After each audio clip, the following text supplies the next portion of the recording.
പ്രിയപ്പെട്ടവരെ, മധ്യപ്രദേശത്ത് കാണ്ട്വായിൽ പ്രവർത്തിക്കുന്ന saint Richard പമ്പൂരി ഹോസ്പിറ്റലിലെ ഡയറക്ടർ ബ്രദർ അഗസ്റ്റിനാണ് നിങ്ങളോട് സംസാരിക്കുന്നത്. കഴിഞ്ഞ മെയ് മാസം 20-ാം തീയതി ഹോസ്പിറ്റലിൻ്റെ സമീപത്തുള്ള വില്ലേജിൽ നിന്നും ജ്യോതി 35 വയസ്സുള്ള സ്ത്രീ കിഡ്നി സംബന്ധമായ രോഗത്താൽ ഇവിടെ അഡ്മിറ്റ് ചെയ്യുകയുണ്ടായി. ഈ സ്ത്രീക്ക് കിഡ്നി ഇൻഫെക്ഷനും എൻലാർജ്ഡ് കിഡ്നി, പ്രവർത്തനരഹിതമായ കിഡ്നി ആണെന്നാണ് ഡോക്ടർ ഡയഗ്നോസ് ചെയ്തത്. ഇവിടെ വർക്ക് ചെയ്യുന്ന സർജൻ ഡോക്ടർ ഷെയ്ഖ് വാജിദ് ആണ് പേഷ്യൻറ്റിനെ ഇവിടെ കൊണ്ടുവന്ന് അഡ്മിറ്റാക്കിയത്. നോർത്ത് ഇന്ത്യയിൽ 2 രീതിയിലാണ് ഡോക്ടർമാർ പ്രവർത്തിക്കുന്നത്. സാലറി ബേസിൽ നമ്മുടെ സാലറി കൊടുക്കുന്ന ഒരു ഡോക്ടറാണ്. അതോടൊപ്പം തന്നെ അവർക്ക് PRO ഉണ്ട്. അതുവഴി അവർ പേഷ്യൻസിനെ കണ്ടുപിടിക്കുകയും ആ പേഷ്യൻസിനെ അവർ കൊണ്ടുവന്ന് നമ്മുടെ ഹോസ്പിറ്റലിലെ ഫെസിലിറ്റീസ്, ബെഡ്, OT, ഫാർമസി മറ്റെല്ലാം യൂട്ടിലൈസ് ചെയ്യും. ഉപയോഗിച്ച് ഡോക്ടറിന് സർജറി ചാർജ് കൊടുക്കണം. നമ്മുടെ ഹോസ്പിറ്റലിൽ അഡ്മിറ്റായ നമ്മുടെ തന്നെ പേഷ്യൻ്റ് ആണെങ്കിൽ നമുക്ക് ഡോക്ടറിന് സാലറി കൊടുത്താൽ മതി, സർജറി ചാർജ് കൊടുക്കേണ്ടി വരില്ല. ഇത് ഡോക്ടർ കൊണ്ടുവന്ന് നമ്മുടെ ഹോസ്പിറ്റലിൽ അഡ്മിറ്റ് ചെയ്ത് 21-ാം തീയതി ഈ സ്ത്രീയുടെ കിഡ്നി എടുത്തു മാറ്റുകയുണ്ടായി. നെഫ്രക്ടമി ചെയ്തു. ഓപ്പറേഷൻ കഴിഞ്ഞ് എല്ലാം ഭംഗിയായിട്ട് പോവുകയായിരുന്നു. 3-4 മണിക്കൂർ കഴിഞ്ഞപ്പോഴത്തേക്കും കോംപ്ലിക്കേഷൻസ് ആയി. രോഗിയുടെ കാല് രണ്ടും അനങ്ങുന്നില്ല, പാരലൈസ്ഡായി എന്നുള്ളൊരു കംപ്ലൈൻ്റ് ആയി. അപ്പോൾ തന്നെ ഡോക്ടർ ഇൻഡോറിലുള്ള അരവിന്ദ ഹോസ്പിറ്റലിലേക്ക് പേഷ്യൻറ്റിനെ നമ്മുടെ തന്നെ ആംബുലൻസിൽ റെഫർ ചെയ്തു. ഡോക്ടറിൻ്റെ പഠനവും പ്രവർത്തനമൊക്കെ അരവിന്ദ ഹോസ്പിറ്റലായിരുന്നു. അതുകൊണ്ട് അവിടെ ഉള്ള ഡോക്ടർമാരെയൊക്കെ നല്ല പരിചയമായിരുന്നു. കോംപ്ലിക്കേഷൻ തുടങ്ങിയപ്പോൾ തന്നെ പേഷ്യൻസിൻ്റെ റിലേറ്റീവ്സും അറ്റൻഡേഴ്സും ഹോസ്പിറ്റലിനെതിരായിട്ടും ഡോക്ടറിനെതിരായിട്ടും ശബ്ദമുയർത്തിയുണ്ടായി. ഹോസ്പിറ്റലിൽ കത്തിക്കും, ഡോക്ടറിന് പേര് കേസ് കൊടുക്കും, നഷ്ടപരിഹാരം വേണമെന്നൊക്കെ പറഞ്ഞു. ഏതാണ്ട് 1 മാസം അരവിന്ദ ഹോസ്പിറ്റൽ ചികിത്സയിലായിരുന്നു. ചികിത്സയിൽ കാര്യമായിട്ടുള്ള ഇമ്പ്രൂവ്മെൻ്റ് ഉണ്ടായില്ല. പേഷ്യൻ്റ് കഴിഞ്ഞ 17-ാം തീയതി മരിക്കുകയുണ്ടായി.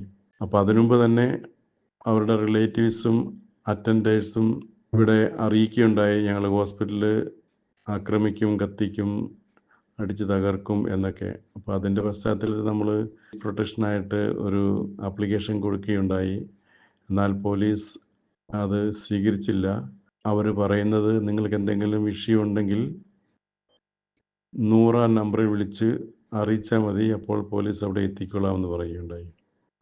കാരണം അവർ പറഞ്ഞത് നിങ്ങളുടെ VIP ഹോസ്പിറ്റലൊന്നുമല്ല, നമുക്കങ്ങനെ പോലീസ് പ്രൊട്ടക്ഷൻ തരാനുള്ള പ്രൊവിഷൻ ഇല്ലെന്നാണ് അവർ നമ്മളോട് പറഞ്ഞത്.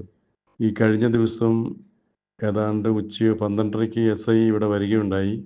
എന്തെങ്കിലും ഇഷ്യൂസ് ഉണ്ടെന്ന് ചോദിച്ചു. അപ്പോൾ ഞങ്ങൾ പറയും കുഴപ്പമൊന്നുമില്ല. അപ്പോൾ സാറ് നമ്പർ തന്നിട്ട് പോയി, എന്തെങ്കിലും ഇഷ്യൂ ഉണ്ടെങ്കിൽ അറിയിച്ചാൽ മതി എന്ന് പറഞ്ഞു.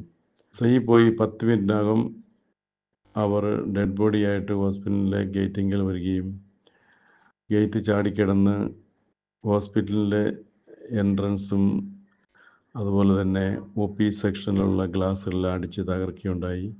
രജിസ്ട്രേഷനും IP ബില്ലിങ്ങിലുള്ള കമ്പ്യൂട്ടറും അവർ അടിച്ച് തകർത്തു. കാരണം വലിയ കല്ല് എടുത്തുകൊണ്ട് എറിഞ്ഞാണ് അവർ ഈ ഗ്ലാസ്സൊക്കെ പൊട്ടിച്ചത്. ഡോക്ടറിൻ്റെ കൺസൾട്ടിങ് റൂമും അവർ ഗ്ലാസ് അടിച്ച് തകർക്കുകയുണ്ടായി, ടെലിഫോണും മറ്റു കാര്യങ്ങളൊക്കെ. ഞങ്ങളാരും ഒന്നും റിയാക്ട് ചെയ്തില്ല. 10-15 മിനിറ്റ് കഴിഞ്ഞപ്പോഴത്തേക്ക് അവർ തിരിച്ചു പോയി. പോലീസിനെ വിളിച്ചപ്പോഴത്തേക്ക് എല്ലാം കഴിഞ്ഞ് പോലീസ് എത്തി. CSPയും പോലീസ് അധികാരികൾ, താനേതാറി ഇൻചാർജ് എന്ന് പറയും, അവരെല്ലാം എത്തി. അതുപോലെ SDMും എത്തിക്കുകയുണ്ടായി. അതിനുശേഷം നമ്മളെല്ലാം ക്ലീനാക്കി ഹോസ്പിറ്റൽ പ്രവർത്തനരഹിതമാക്കുവാൻ ആവശ്യപ്പെട്ടു. ഇന്നലെ ഉച്ച കഴിഞ്ഞ് ഞങ്ങൾ OP പ്രവർത്തിച്ചില്ല. ഇന്നും കാര്യമായിട്ടുള്ള പ്രവർത്തനം ഉണ്ടായില്ല. പിന്നെ കാണ്ട്വ ഡയസിസിലെ വികാരി ജനറലും PROയും ഒക്കെ വന്ന് നമ്മളെ സഹായിച്ചു. പോലീസിലൊരു പരാതി എഴുതി കൊടുത്ത് FIR രജിസ്റ്റർ ചെയ്യുകയുണ്ടായി ഇന്നലെ വൈകിട്ട്. നമ്മൾ ഇവിടെ നടന്ന സംഭവമെല്ലാം നമ്മുടെ CCTV ക്യാമറയിൽ നിന്നെടുത്ത് പെൻഡ്രൈവിൽ അവർക്ക് പോലീസിൽ കൊടുത്തുണ്ടായി. ഇതുവരെയും ആരെയും അറസ്റ്റ് ചെയ്തില്ല. വളരെ ക്ലിയറായിട്ട് നമ്മൾ കണ്ടുപിടിക്കാൻ ഒരു ബുദ്ധിമുട്ടുമില്ല ആരൊക്കെയാണ് ഇതിൻ്റെ പിന്നിൽ പ്രവർത്തിച്ചതെന്നുള്ളത്. സർപഞ്ചിൻ്റെ നേതൃത്വത്തിലാണ് അക്രമങ്ങൾ അഴിച്ചുവിട്ടത്. കുറച്ച് മീഡിയ ആൾക്കാരും ഇതിൻ്റെ പിന്നിൽ ഉണ്ടെന്ന് സംശയിക്കുന്നു. നമ്മൾ ഹോസ്പിറ്റലിനെതിരായിട്ട് ആക്രമണം ഉണ്ടായാൽ അതിന് പ്രത്യേകം ആക്ട് ഉണ്ട്. മെഡിക്കൽ വർക്കേഴ്സ് അല്ലെങ്കിൽ ഹെൽത്ത് വർക്കേഴ്സ്, ഡോക്ടേഴ്സ്, ഹോസ്പിറ്റൽസിനെതിരെ ആക്രമണം അഴിച്ചുവിട്ടാൽ അതിന് ബെയിൽ പോലും കിട്ടുകയില്ലെന്നാണ് ഞാൻ കേട്ടിരിക്കുന്നത്. അതിനുള്ള നിയമങ്ങളുണ്ട്. ഹോസ്പിറ്റലിൻ്റെ ഭാഗത്തു നിന്ന് നമ്മൾ ചെയ്ത ഈ ഓപ്പറേഷൻ ചെയ്യാനുള്ള അവസരം ഉണ്ടാക്കി കൊടുത്തു. ഡോക്ടറിൻ്റെ ഭാഗത്തുനിന്ന് പിഴവുണ്ടതായിട്ട് നമുക്ക് തെളിവില്ല. കാരണം വളരെ റെയറായിട്ടുണ്ടാകുന്ന ഒരു കോംപ്ലിക്കേഷനാണ് സർക്കുലേഷൻ കുറഞ്ഞു പോകുന്നത്. അപ്പോൾ അതിന് മെഡിക്കൽ ബോർഡ് രൂപീകരിച്ച് അവർ എൻക്വയറി നടത്തുകയുണ്ടായി. ഇനി അവരുടെ റിപ്പോർട്ടിന് വേണ്ടി കാത്തിരിക്കുകയാണ്. പോലീസ് നമ്മൾ പരാതി കൊടുത്ത് അതിൻ്റെ FIR കഴിഞ്ഞു. ഇപ്പോൾ നമുക്ക് വലിയ കുഴപ്പമില്ലാതെ ശാന്തമായിട്ട് പോകുന്നു. പക്ഷേ ഹോസ്പിറ്റലിനെ ആക്രമിച്ചതിൽ നമുക്ക് സങ്കടമുണ്ട്. നിങ്ങളുടെ എല്ലാവരുടെയും പ്രാർത്ഥന പ്രതീക്ഷിക്കുന്നു. നല്ല രീതിയിൽ ഈ ഹോസ്പിറ്റലിൽ പ്രവർത്തിക്കുവാൻ സർവേശ്വരൻ നമ്മളെ എല്ലാവരെയും അനുഗ്രഹിക്കട്ടെ എന്ന് പ്രാർത്ഥിക്കുന്നു. കണ്ടുവായിൽ നിന്നും brother Augustine, saint Richard Pampuri hospital director.